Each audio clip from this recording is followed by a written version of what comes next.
Salut à toutes, salut à tous.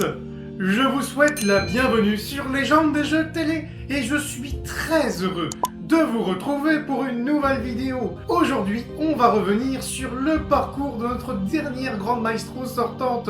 Oui, elle n'a pas atteint les Masters, mais elle a atteint l'histoire des jeux télévisés pour la catégorie 18-30 ans. Elle a par ailleurs atteint quand même le top 50 des plus grands maestros de N'oubliez pas les paroles. Et surtout, Aurélie est celle qui a pris le micro d'argent à Caroline. Caroline qui avait terminé en deuxième position parmi les plus grands maestros de l'histoire de cette émission et qui plus est, deuxième plus gros gain jamais remporté sur France Télévisions et sur France 2. C'est quand même pas rien du coup. Aurélie peut vraiment être très fière de son parcours. On va y revenir plus en détail, mais auparavant, suite au coup de tonnerre qui a retenti, et étant donné qu'elle a accepté mon invitation, c'est avec beaucoup de joie que je la reçois dès à présent en interview sur Légende des jeux télé. Une interview que vous allez pouvoir retrouver juste après le générique.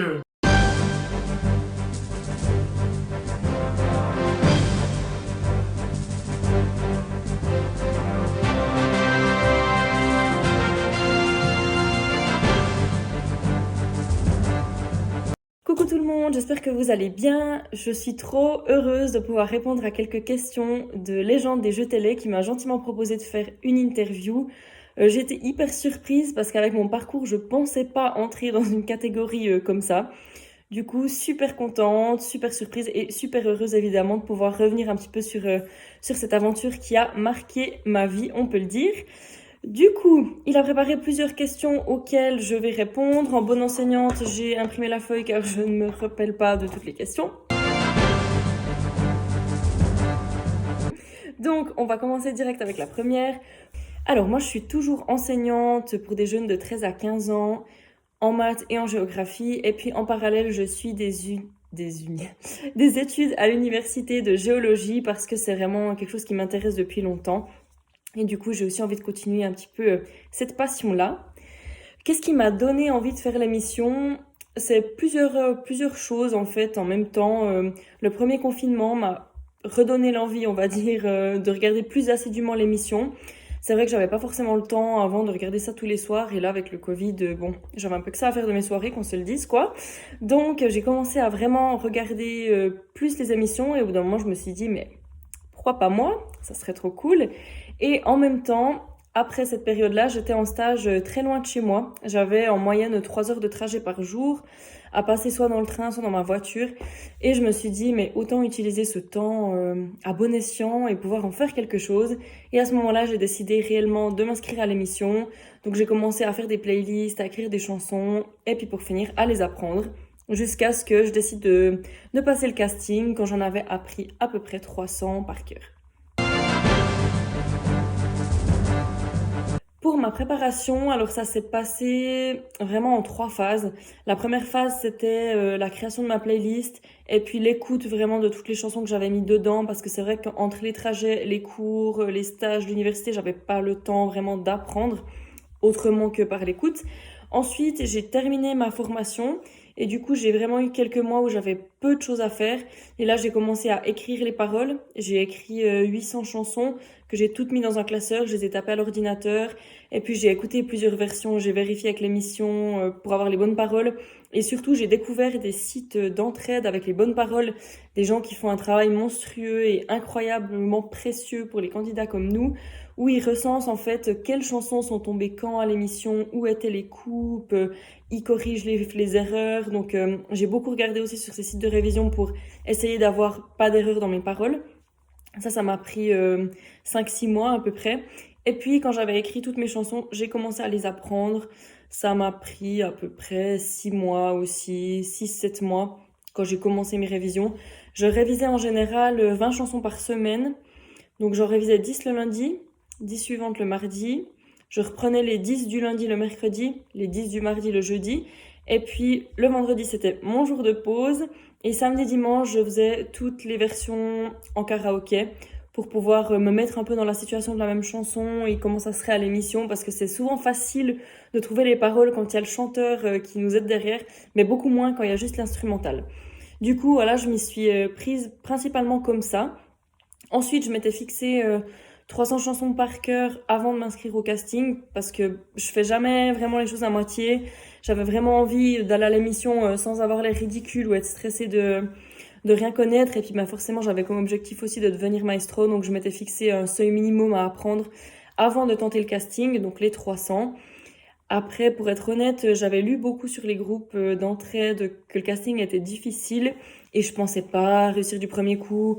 Je chantais jamais trop en public, voilà, je suis pas forcément super à l'aise devant une caméra, donc je me suis dit bon, je pense pas le réussir du premier coup, donc ça me laissera le temps d'apprendre mes 400 autres chansons en attendant mon classeur. Je tente le casting et en fait, toutes les étapes passent du premier coup. Donc là, je me suis dit oups, j'ai écrit 800 chansons, j'en connais que 300, il faudra que j'accélère un petit peu mes révisions. Du coup, c'est ce que j'ai fait, j'ai commencé à réviser un peu plus de chansons par jour, et puis être aussi un peu plus assidue et me fixer vraiment des horaires de travail pour mes chansons. S'il fallait me lever 1 heure plus tôt pour réviser mes chansons, je me levais 1 heure plus tôt pour réviser mes chansons, mais j'avais vraiment un objectif fixe par jour. Et c'était vraiment, si j'arrivais pas à tenir mon objectif, je me sentais coupable, j'arrivais pas à dormir, enfin c'était vraiment un autre monde et du coup, c'est comme ça que j'en ai appris beaucoup plus pour quand je suis allée à l'émission. Il y a quand même eu 1 mois et demi à peu près entre le moment où on m'a annoncé que j'étais sélectionnée et ma date effective de tournage, donc j'ai quand même eu encore un bon mois et demi pour apprendre et revoir les chansons. Alors, quand je suis arrivée sur le plateau, on avait rendez-vous tous les challengers à la même heure et c'était hyper tendu, personne parlait, ça me faisait encore plus stresser en fait que ce que je ne l'étais avant d'arriver. Et là, j'ai demandé à mes challengers, c'est votre premier passage, deuxième passage pour essayer un peu de détendre les choses. Et puis, on a tous du coup commencé à se parler et depuis ce moment-là, c'était vraiment génial. Enfin, une super ambiance, les casteurs super sympas, les challengers pareil. Toutes les équipes coiffeurs, maquilleuses, c'est vraiment que des gens bienveillants qui nous mettent à l'aise. Ça nous fait vraiment déstresser parce que pour le coup, moi, c'était mon tout premier passage et quand je suis arrivée, j'étais face à des challengers qui chantaient tous super bien et je me sentais un peu... certes, je connaissais les paroles, mais voilà, j'ai pas la voix de Céline Dion, donc ouais, je me sentais un peu mal à l'aise, mais du coup, vu que tout le monde était vraiment bienveillant, ça aide vraiment, vraiment à se sentir bien. Et puis après, on fait un petit tour du plateau pour aussi un peu désacraliser l'endroit et puis se rendre compte de comment c'est avant de chanter. Par contre, on peut pas du tout répéter nos chansons d'entrée, donc c'est vrai que ça, c'était quand même assez stressant de le faire que a cappella au fond et de jamais pouvoir le faire avec les musiciens. Par chance, ça s'est bien passé, mais c'était vraiment mon objectif premier, c'était de réussir ma chanson d'entrée sans faute sur le plateau, quoi, parce que vu que c'est une chanson qu'on choisit, ça le fait moyen de se tromper dessus. Donc voilà. Et puis par rapport à Caroline, alors quand elle est arrivée, on la voyait déjà à la télé. Elle avait déjà fait 2 ou 3 émissions. Donc quand on l'a vue arriver, sachant qu'il y avait bien eu 4-5 jours de tournage après les vacances scolaires, on s'est dit ouf, elle doit être loin, elle doit forcément être loin, ça doit être son 5 ou 6e jour de tournage ou peut-être 7e. Et là, elle arrivait, elle nous a dit voilà, j'ai 416 000 euros, je suis 2e. Bon, super. Voilà, on s'est un peu tous regardés en se disant, si on perd, c'est Caroline, c'est la 2e plus grande maestro, et voilà, on fait du mieux qu'on peut. Et puis Caroline nous a dit, mais vous inquiétez pas, vous avez toutes vos chances, je suis fatiguée, c'est mes derniers, j'ai tourné beaucoup de jours à la suite. Et puis l'équipe du casting nous a dit la même chose, vous démoralisez pas, chacun a ses failles, elle peut peut-être perdre aujourd'hui, donc donnez tout. Alors bon, moi je suis vraiment partie dans cet état d'esprit en me disant, t'es là, t'as bossé, y a pas de raison que si elle te laisse chanter la même chanson, ça n'aille pas si tu connais les chansons. Et puis, c'est vraiment dans cette optique que je suis arrivée sur le plateau. Alors oui, évidemment, j'aurais préféré tomber contre quelqu'un qui avait pas beaucoup de victoires. Et en même temps, on peut très bien tomber sur un maestro qui est pas forcément autant élevé dans le classement que Caroline et tomber sur l'émission où il connaît tout. Donc au final, que ça soit un grand maestro ou pas, la pression reste la même. Moi, ma plus grande crainte, c'était vraiment de pas pouvoir chanter la même chanson, de pas pouvoir montrer le travail que j'avais fait, ou alors de pas du tout la connaître. Et puis, par chance, Caroline a fait une petite erreur, et puis j'ai pu en profiter. Mais c'est vrai que bon, ça rassure pas quand on voit un grand maestro, c'est sûr. Mais je pense qu'il faut vraiment garder à l'esprit que tous les challengers et tous les maestros peuvent potentiellement être dangereux. Donc jamais, jamais baisser sa garde, peu importe contre qui on est. Alors, un de mes bons souvenirs, ça reste vraiment ma rencontre avec Caroline parce que c'est quelqu'un d'incroyable, de super gentil, super présent. Elle m'a vraiment aidée tout le long de mon parcours, encore aujourd'hui. Donc, j'ai vraiment rencontré une amie pour le coup. Et puis, ça reste, je suis tout émue tout émue droit d'en parler, mais ça reste, voilà, une de mes plus belles rencontres. Pareil avec certains challengers avec qui on a gardé pas mal contact sur les réseaux. C'est vraiment une aventure humaine aussi. On n'imagine pas, enfin, à la télé, on dit c'est une famille, mais pour le coup, c'est vraiment le cas. C'est vraiment une famille et puis on ressent ça autant sur place qu'après par les échanges sur les réseaux. Donc voilà, un de mes plus beaux souvenirs. Et puis, on va dire, la chose dont je suis le plus fière, si on peut dire ça comme ça, c'est d'avoir chanté La Lettre de Renan Luce jusqu'au bout. C'est vraiment une chanson super, super difficile, que j'adore, mais que j'ai mis des heures et des heures à réviser, où je me trompais tout le temps. Et franchement, de la chanter jusqu'au bout, j'étais hyper fière de moi. Donc voilà, ça c'était vraiment, vraiment ma plus grande fierté. Après, j'ai adoré aussi chanter le blues du businessman. Je trouve avec l'orchestre, c'était incroyable comme ils m'ont suivi, comme ils ont essayé de rattraper mes petites erreurs de justesse, de tempo. C'était vraiment top. Et puis, bah, évidemment, les chansons sur lesquelles j'ai gagné 20 000, c'est quand même toujours un sentiment assez incroyable, surtout quand c'est des chansons qu'on aime bien. Donc voilà, après tout le parcours, c'est vraiment les montagnes russes d'émotions. C'est incroyable, tout est vraiment incroyable. Donc chaque souvenir en soi pourrait être un des meilleurs souvenirs. Et mes regrets, ben, évidemment, c'est de pas avoir pu chanter Armstrong jusqu'au bout. Non, mon plus gros regret, c'est surtout de pas avoir tenté les 20 000, je pense, sur Aimons-nous vivants de François Valéry, la dernière finale que j'ai eue, parce que j'adore cette chanson. Et j'avais eu un espèce de feeling quand je l'ai révisée. Je me disais, ah, ça fait longtemps qu'elle n'est pas tombée, elle pourrait tomber sur moi. Et du coup, je l'ai quand même apprise, ben, pas mal, mais j'ai pas eu le temps de l'apprendre jusqu'à la fin. Je l'avais juste écoutée 2, 3 fois parce que je l'aimais bien. Et puis du coup, ouais, j'étais vraiment pas sûre de moi pour tenter les 20 000. Je trouvais ça un peu risqué. Sur le moment, je me suis pas fait confiance alors que clairement, j'avais la suite parce que en sortant de l'émission, j'ai essayé de la chanter et je l'avais. Donc voilà, c'est un peu frustrant parce que ben j'aurais eu 102 000. C'était un de mes objectifs que je m'étais fixé, la barre des 100 000 et évidemment ben, les masters. Donc ouais, c'est ça, on peut dire mon plus grand regret. Alors oui, 100 000, pas loin de 100 000 euros, 92 000, enfin pardon, 92 000 euros, ça reste une somme incroyable et je vais pouvoir réaliser plein de projets dont je pensais pas forcément voir arriver si tôt, comme construire une maison ou rénover une maison, à voir ce qui se présentera à moi. C'est un rêve que j'ai depuis toute petite et puis ben voilà, je m'étais dit le temps que je puisse atteindre une telle somme, je devrais bosser 10, 15 ans peut-être. Et du coup, ben j'aurai finalement ma maison sûrement beaucoup plus tôt que prévu. Donc je suis trop contente. Après, je vais pas me précipiter, je vais voir ouais, un terrain ou une maison qui me plaît. C'est pas parce que j'ai absolument gagné maintenant qu'il faut acheter. Mais voilà, ça serait un projet.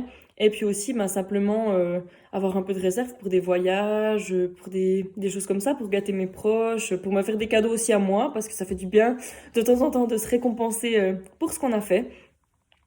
Et puis oui, bah, moi j'étais fière quand même de mon parcours, hein, c'est sûr. Après, faut quand même, j'étais un peu dégoûtée, hein, je dois le dire, d'avoir perdu bah, avant mes 100 000 que je m'étais fixé comme objectif personnel, puis surtout avant les masters, parce que ben on y croit, forcément. Quand on commence à gagner, on se dit mais je vais peut-être y arriver. Et puis cette grande famille a l'air vraiment super de pouvoir revenir sur le plateau. C'est voilà, c'est un rêve, je pense que tout maestro qui a atteint une certaine somme a envie de vivre. Donc évidemment fière de mon parcours, mais avec aussi bah, quelques regrets. Par contre, mes proches, bah, tous hyper fiers. Franchement, j'ai reçu que des gentils messages et même des gens que je connaissais pas. Enfin, ça m'a vraiment fait super plaisir. Et c'est vrai que c'était agréable de voir dans aucun regard qu'ils étaient vraiment déçus que je m'arrête là. Ils étaient tristes pour moi, mais c'était pas du tout de la déception. Au contraire, ils étaient tous fiers de mon parcours et du coup, ça m'a aussi aidé un peu à relativiser la chance que j'avais eue au final d'avoir un parcours comme ça, même si personnellement, bah, j'étais un peu frustrée de ma fin. Alors oui, dès que j'ai eu en fait le micro d'argent, j'ai reçu énormément de messages. Je m'attendais pas à un tel engouement, on va dire. Moi, je me disais créer un compte, une page un peu plus tard, quand j'avais quand même gagné une certaine somme dans l'émission. Et le soir de mon premier passage, je me connecte sur Instagram et je vois déjà un compte fan, 2 faux comptes sur moi avec des images prises d'autres réseaux sociaux. Je me suis dit, mais ouf, qu'est-ce qui se passe? J'ai gagné qu'une émission, j'ai gagné, ok, 20 000, j'ai détrôné Caroline, mais ouais, je m'attendais pas à autant de choses si rapidement. Donc après, j'ai décidé de prendre un peu les devants et de créer moi mes comptes dissociés NOPLP et privés parce que les messages sur mon compte privé, c'était juste pas possible à gérer entre les gens que je connais réellement qui m'écrivaient et toutes les demandes d'amis, les messages, j'ai créé des comptes séparés pour que justement aussi les personnes qui ont envie de me suivre et de m'écrire, je puisse prendre le temps de leur répondre à tous. J'ai essayé, j'essaye encore. Ça fait beaucoup de messages et je m'excuse d'avance à tous ceux qui n'ont pas eu de réponse. J'essaie vraiment de répondre à tout le monde, mais parfois le téléphone filtre aussi certains commentaires, certains messages que je vois que quelques jours après, donc je m'en excuse. Mais ça me fait vraiment chaud au cœur de voir tous ces messages, puis tout cet amour au fond de gens que je connais pas, enfin que j'ai jamais vu, que je verrai peut-être jamais, qui m'ont juste vu à travers ce que j'ai transmis à la télévision. Et c'est vrai que, ouais, c'est vraiment super. C'est la plupart est bienveillant, donc je remercie vraiment toutes les personnes qui ont pris le temps de commenter mes photos, de me répondre, de m'écrire un petit message. Ça fait vraiment, vraiment très plaisir. Est-ce qu'on me reconnaît dans la rue? Alors les gens que je connais de vue ou avec qui je suis amie dans la vraie vie, oui, évidemment qu'ils me disent un petit mot. Ça m'arrivait de me faire reconnaître au restaurant par deux personnes que je connaissais pas, qui m'ont applaudi quand je suis arrivée, c'était assez drôle. Et puis sinon, j'ai dû signer des autographes pour le coup. Ouais, je m'attendais pas à ce qu'on me demande ça avec mon parcours et même, enfin, c'est vrai que pour moi, je suis monsieur, madame, tout le monde, quoi. Donc, ben, j'ai envoyé les autographes aux personnes qui me l'ont demandé avec plaisir, mais je savais pas trop quoi écrire, qu'on se le dise. Enfin, merci de me suivre. Voilà. Alors, pas forcément. C'était vraiment, moi j'ai participé à cette émission parce que j'aimais vraiment le concept. J'ai toujours adoré chanter, adoré la chanson en général. Enfin voilà, je chantais pas forcément devant les gens parce que ouais, je suis un peu timide quand je dois chanter. Et puis, je suis pas forcément fan de ma voix, même si plein de gens m'ont déjà dit que je chantais bien. Voilà, c'était pas forcément facile pour moi. Donc j'ai dû prendre sur moi pour m'inscrire au casting parce que vraiment l'émission me plaisait. Et puis bon, du coup, ça m'a bien détendu avec ça, hein, parce que quand on est passé à la télé, c'est beaucoup plus simple après de chanter devant quelques personnes de son entourage. Mais non, j'ai vraiment fait cette émission pour le concept de l'émission qui me plaisait bien. Après, je suis pas du tout fermée à d'autres jeux télé et peut-être que dans 4 ans ou même dans quelques mois, je me dirais bah, pourquoi pas en tenter un autre parce que c'est vrai que l'expérience était vraiment incroyable. Autant l'expérience que les gens que j'ai rencontrés d'ailleurs. Donc pourquoi pas, mais j'ai pas forcément ce projet maintenant en tête. J'adorerais participer à koh, mais le problème c'est que je ne supporte pas la fin. Donc je pense pas que ça soit une émission faite pour moi.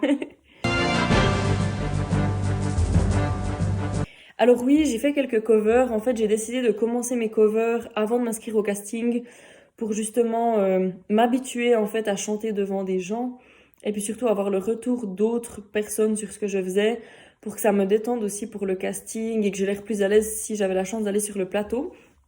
Et puis en fait, ça m'a plu, ça m'a vraiment plu de faire ça parce que c'est travailler beaucoup une chanson jusqu'à ce qu'on essaye de la maîtriser du mieux possible. Et puis ouais, j'ai eu pas mal de bons retours et je me suis vraiment rendu compte que la musique, ça m'avait manqué. J'en faisais beaucoup quand j'étais plus jeune. J'ai fait 2 compositions quand j'avais 17-18 ans, que j'avais enregistrées aussi sur un CD. Et puis j'avais laissé un peu tomber la musique quand je suis allée à l'université, j'avais beaucoup moins de temps. Et c'est vrai que là, je me suis vraiment rendu compte que ça m'avait vraiment trop manqué. J'avais vraiment du plaisir à réviser tous les jours mes chansons. On peut se dire que c'est l'enfer de réviser des chansons tous les jours, mais moi, au contraire, c'était les 2 plus belles heures de ma journée. Ça, vraiment, je me sentais bien légère quand j'avais fini mes chansons. Et ben, les covers, c'est vraiment un bon moyen de continuer, en fait, à chanter, à apprendre et à être dans ouais, dans cet état un peu de joie qu'on peut trouver dans la chanson ou dans la musique. Donc oui, j'espère vraiment pouvoir continuer les covers, avoir le temps d'en faire. Et puis les compositions, j'aimerais vraiment m'y remettre. Ça fait longtemps que j'ai plus fait ça. J'écris beaucoup de textes, mais c'est vrai que je prends pas forcément toujours le temps de les mettre en musique. J'ai plus de facilité avec les paroles que la composition. Mais c'est vraiment quelque chose que j'aimerais continuer. Après, je tiens pas forcément à en faire mon métier ou quoi que ce soit. C'est vraiment pour mon plaisir personnel. Et après, ben, si ça peut faire plaisir à d'autres personnes, bien sûr que c'est que du bonus et ça me fait plaisir à moi aussi. J'espère avoir la chance peut-être de faire un concert caritatif ou ou des karaokés, ou peu importe, mais pouvoir rechanter en tout cas avec d'autres personnes, parce que c'est vraiment quelque chose qui m'a plu. Et puis d'ailleurs, j'ai déjà quand même une demande de ma ville pour aller au marché de Noël. Alors c'est un petit truc, mais moi ça me fait trop plaisir parce que l'aventure s'arrête, mais l'histoire continue quand même. Alors le mot de la fin, c'est merci, merci la vie, merci l'équipe casting, merci tout le monde, toutes les personnes qui m'ont permis de vivre cette expérience, qui est vraiment une expérience de dingue. J'ai jamais ressenti autant d'émotions fortes en même temps. On passe de la peur à la joie, à la tristesse, parfois à l'euphorie, au soulagement. C'est vraiment des émotions de malade. C'est aussi un certain stress, hein. C'est aussi des journées très longues et très dures pour les nerfs et pour le corps. Mais c'est vraiment incroyable et je souhaite à tous ceux qui ont envie de vivre quelque chose comme ça, qui aiment la chanson française, qui aiment chanter, qui aiment s'amuser, de passer le casting et de pouvoir vivre ça une fois. Et merci beaucoup du coup de m'avoir demandé de participer à une interview.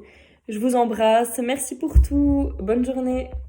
Et ben voilà, encore une belle interview qui permet de faire une belle conclusion au parcours qu'a réalisé Aurélie. Un très beau parcours, mine de rien. Aurélie a eu le temps d'intégrer le top 50 des plus grands maestros de l'histoire de N'oubliez pas les paroles. Mais ce n'est pas tout. Aurélie a également rattrapé 2 classements totalement originaux que vous retrouvez aux côtés de plein d'autres classements qui associent tous les plus grands vainqueurs des jeux télévisés par catégorie. Ça se passe sur légendesdesjeuxtélé.com.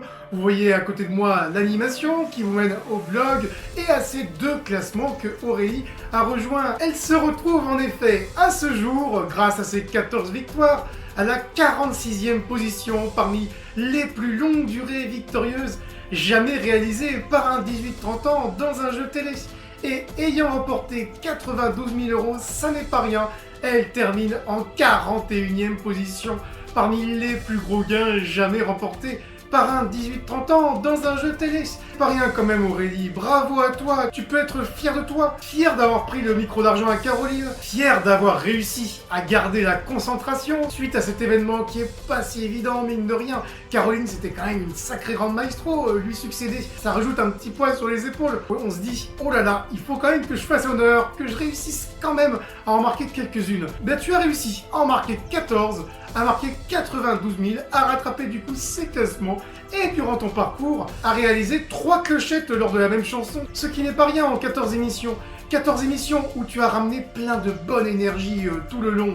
On sentait que tu étais heureuse de vivre cette aventure, comme beaucoup de maestros finalement, mais tu l'avais bien ressenti avec beaucoup de simplicité. C'était vraiment sympa de te voir grimper comme ça au quotidien. On regrette que ça se soit joué à si peu de choses, à un point près. Je pensais comme beaucoup d'autres que tu irais au moins un peu plus loin, mais c'est déjà magnifique d'avoir rattrapé ces classements. Tu peux être très fier de toi Aurélie. J'espère en tout cas qu'on aura la chance un jour Aurélie de te retrouver dans un futur programme. En tous les cas, on te dit, quoi qu'il arrive, à très bientôt. Vu que tu es dans ces classements que j'ai évoqués, que vous retrouvez donc sur légendesdesjeuxtélé.com avec des articles que je mets en ligne quasiment tous les jours sur l'évolution de nos grandes figures. On avait donc jusqu'alors Aurélie pour N'oubliez pas les paroles, mais en ce moment, il faut savoir que c'est Girl Power. On a dans les 12 Cool Midi Blandine qui a rattrapé le palmarès féminin et on a également Isabelle dans Tout le monde prend sa place qui a rattrapé 3 classements. N'hésitez pas à suivre leurs évolutions au quotidien.